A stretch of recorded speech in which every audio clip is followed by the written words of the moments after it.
Selamat sore pemirsa, senang sekali saya Fahmi Andrian bisa hadir kembali bersama Anda di Jejak Pembangunan. Hari ini Kamis 25 Desember 2025. Sejumlah informasi menarik telah kami siapkan untuk Anda. Inilah selengkapnya Jejak Pembangunan.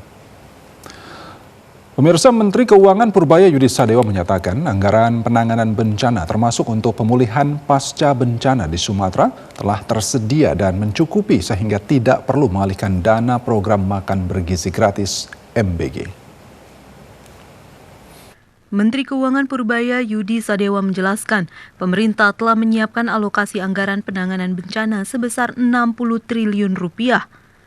Menkyu mengatakan kebutuhan real yang diajukan saat ini untuk memulihkan Aceh, Sumatera Barat, dan Sumatera Utara pasca banjir bandang baru mencapai sekitar 51 triliun rupiah. Dengan ketersediaan anggaran tersebut, Menkyu menyebut pemerintah tetap berkomitmen menjalankan program MBG sesuai rencana.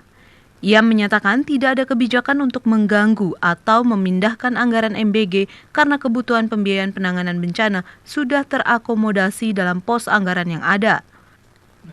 Sehingga pemerintah dapat tetap menjaga kesinambungan program sosial sekaligus memastikan pemulihan pasca bencana berjalan optimal tanpa mengorbankan agenda strategis lainnya.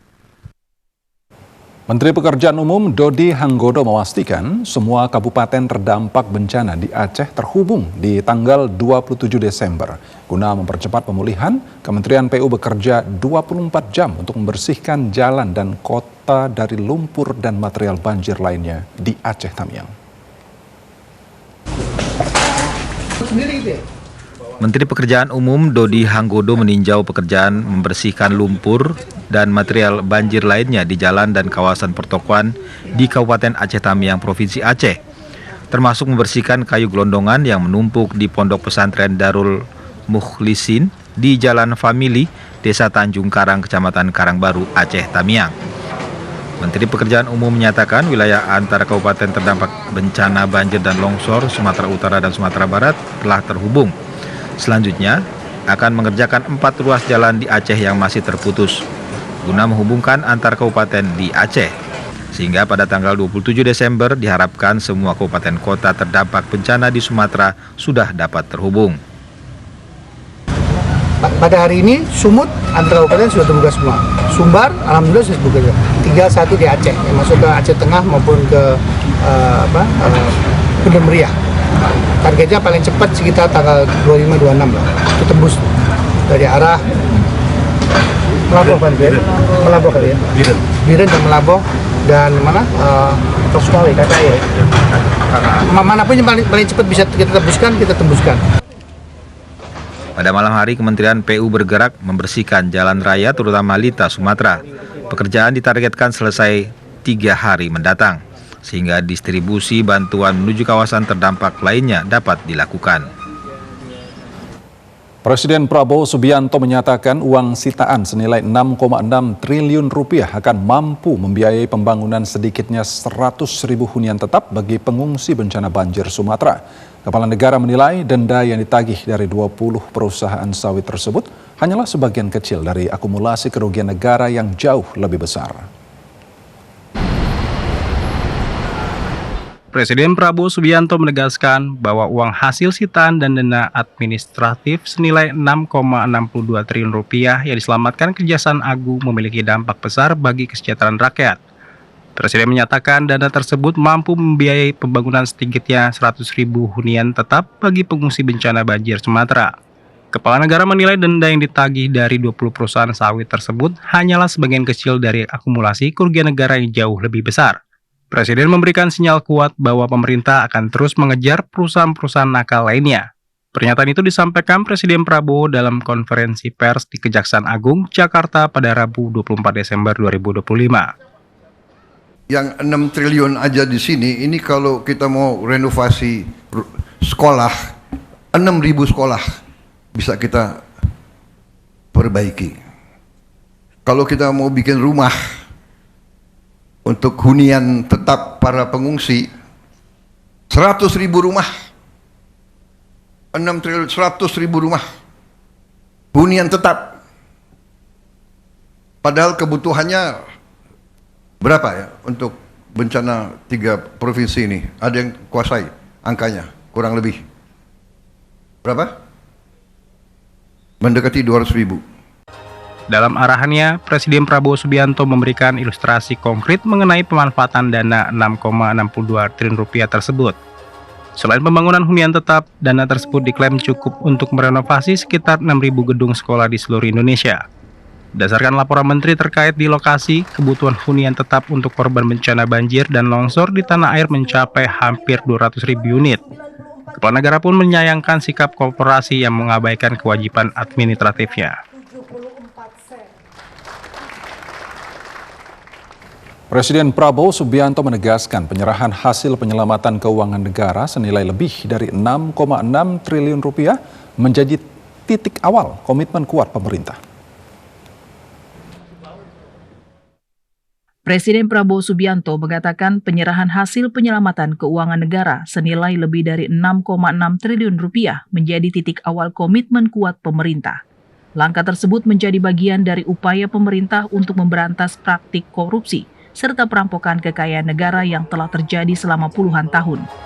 Hal ini disampaikan Presiden Prabowo pada acara penyerahan laporan capaian hasil Satuan Tugas Penertiban Kawasan Hutan dan Penyelamatan Keuangan Negara tahun 2025 yang digelar di Gedung Utama Kompleks Kejaksaan Agung Republik Indonesia, Jakarta. Dari kerugian bangsa dan negara kita, baru ujung. Penyimpangan seperti ini sudah berjalan belasan tahun, bahkan puluhan tahun. Begitu saya menerima mandat, saya sudah bertekad untuk melawan korupsi, melawan perampokan kekayaan negara oleh siapapun, dimanapun. Dan baru 3 bulan saya kira, November, Desember, belum sampai 3 bulan kita sudah keluarkan Peraturan Presiden nomor 5. Sejak menerima mandat rakyat, Presiden Prabowo telah bertekad melawan korupsi tanpa pandang bulu. Komitmen tersebut diwujudkan melalui pembentukan Satuan Tugas Penertiban Kawasan Hutan berdasarkan Peraturan Presiden nomor 5 tahun 2025. Presiden Prabowo menyampaikan bahwa nilai kerugian negara yang berhasil diselamatkan saat ini belum sebanding dengan potensi kerugian yang sesungguhnya. Badan Nasional Penanggulangan Bencana memastikan korban banjir bandang dan tanah longsor di Provinsi Aceh, Sumatera Barat, dan Sumatera Utara yang akan dibangunkan rumah hunian tetap juga menerima lengkap dengan sertifikat tanah atas nama kepala keluarga.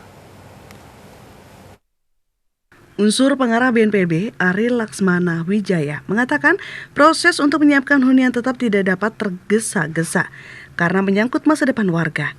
Hunian tetap bukan hanya bangunan tetapi juga harus disertai kejelasan status dan keabsahan tanah.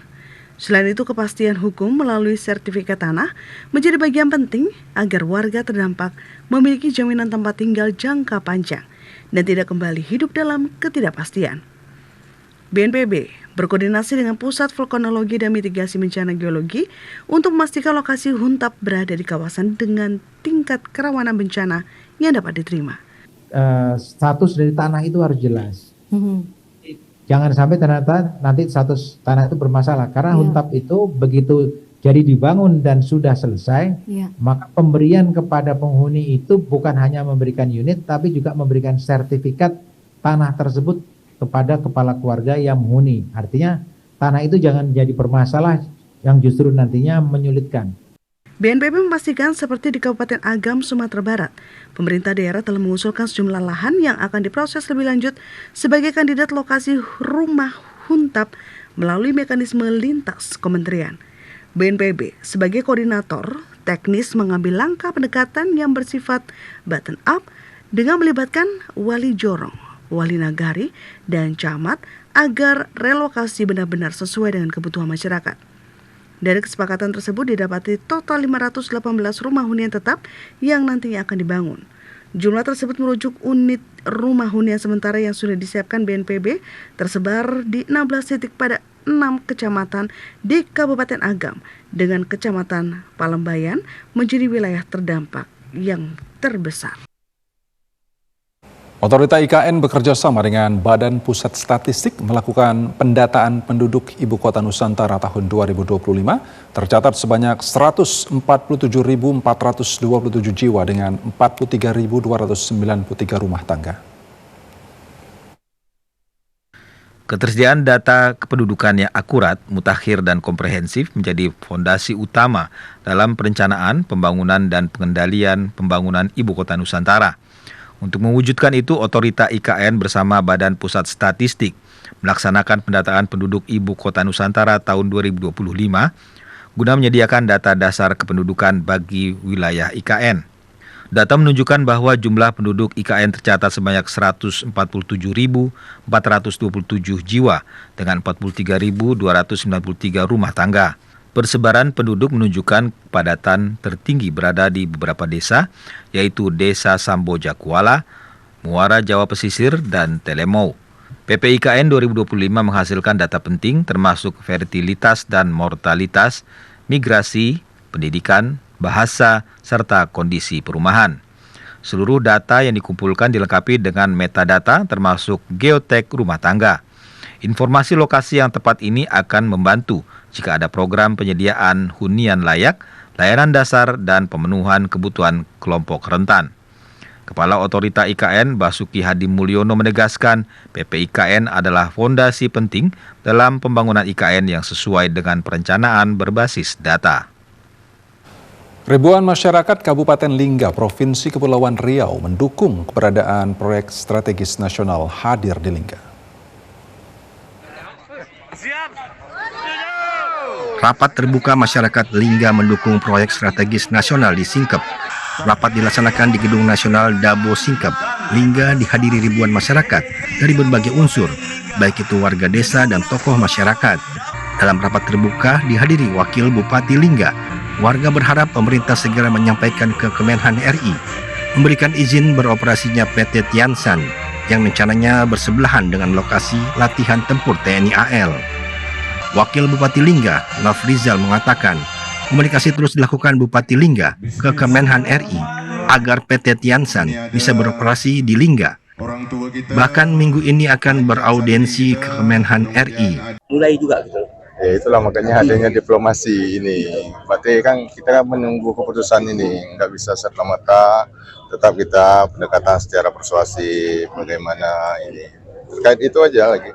Waktu itu kan udah direstui tadi Pak, melalui surat yang Bapak bilang dari Kemenhan ke. Kita sudah mengusulkan, tapi belum ada jawaban dari mereka itu. Belum mengusulkan. Sudah. Belum disetujui ya tiap. Belum ada jawaban dari Kemenhan. Makanya timbullah audiensi. Harapan keberadaan PSN juga disampaikan karyawan PT Tiansan yang terancam dirumahkan, Armadi Halim, dan warga Singkep, Hasni, yang menginginkan dapat bekerja di Singkep, bisa merawat orang tua secara langsung. Hari ini sangat miris sekali dengan dari pihak PT kami menunggu 3 tahun untuk masyarakat kami membuka lapangan kerja, artinya pabrik Tiansan bisa sedikit banyaknya memulihkan ekonomi Kabupaten Lingga yang saat ini masyarakatnya tidak ada lapangan pekerjaan. Berharap betul. Ya. Anak saya belum dapat kerja. Berapa anak Pak? 2. Berharap ada di kampung ya? Iya, berharap kerja di kampung. Anak saya yang nomor 2 kan, yang nomor 1 di Batam. Pengennya yang ini bekerja di luar apa di kampung? Di kampung. Kenapa, Sebab saya tak ada kawan di rumah. Bapak dia kerja di luar juga. Setelah rapat terbuka ini, perwakilan masyarakat Lingga bersama Pemkab Lingga akan audiensi dengan Kemenhan RI.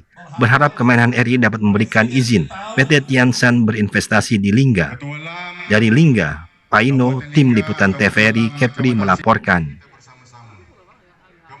Guna mewujudkan asta-cita Presiden Prabowo Subianto untuk mencapai pemerataan kesehatan di seluruh wilayah Indonesia, tenaga kesehatan di Kabupaten Pesisir Barat Provinsi Lampung rela menempuh lumpur sepanjang 15 km lebih untuk memberikan pelayanan kesehatan gratis di wilayah terisolir Waiharu yang masih masuk dalam daerah kategori tertinggal, terdepan, dan terluar.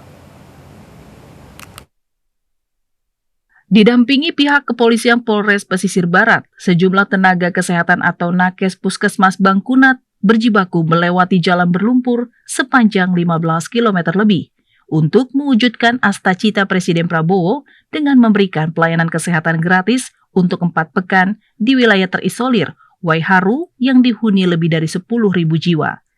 Kedalaman jalan berlumpur yang mencapai lebih dari setengah meter tak menyurutkan semangat tenaga kesehatan untuk terus memberikan pelayanan bagi warga. Nakes dan pihak kepolisian juga harus melewati Laut Samudra Hindia yang ganas dan 4 buah muara sungai yang cukup dalam demi mencapai lokasi tersebut. Sesampai di lokasi, tim gabungan langsung disambut antusias masyarakat setempat yang telah menunggu cukup lama untuk mendapatkan pelayanan kesehatan gratis. Menurut Kepala Puskesmas Bangkunat, Bayu Irwanto, pihaknya memberikan pelayanan kesehatan gratis seperti pengobatan dan juga sunat massal untuk anak-anak di wilayah Waiharu. Bayu berharap program ini dapat menjadi wadah dalam meningkatkan status kesehatan masyarakat sesuai dengan tujuan yang direncanakan pemerintah.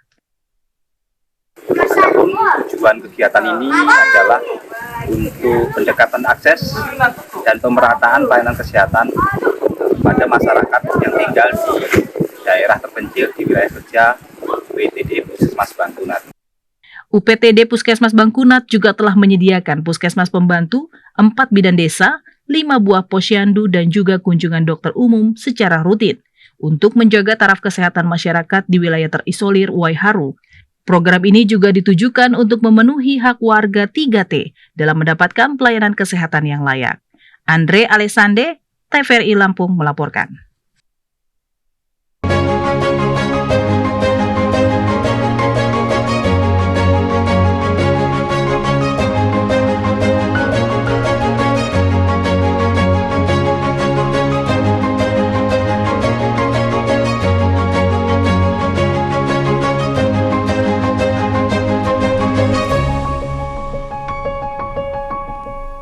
Usai jeda kami akan kembali dengan informasi penting lainnya. Tetaplah bersama kami di Jejak Pembangunan.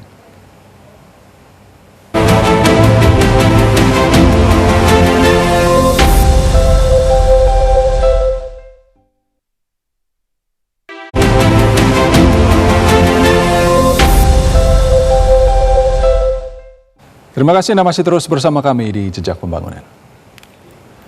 Pemirsa, tim gabungan berhasil bangun jembatan sementara di Desa Penomon Jaya, Kecamatan Rikit Gaib, Kabupaten Gayo Lues, Provinsi Aceh. Jembatan yang mulai dibangun pada Senin 22 Desember 2025 oleh tim gabungan yang terdiri dari personel Polres Gayo Lues, Polsek Rikit Gaib, dan masyarakat telah selesai pada Rabu 24 Desember 2025. Warga Desa Penomon Jaya, Kecamatan Rikit Gaib, Kabupaten Gayo Lues menyampaikan apresiasi atas kerja cepat personil Polri yang bersama masyarakat membangun jembatan darurat pasca banjir.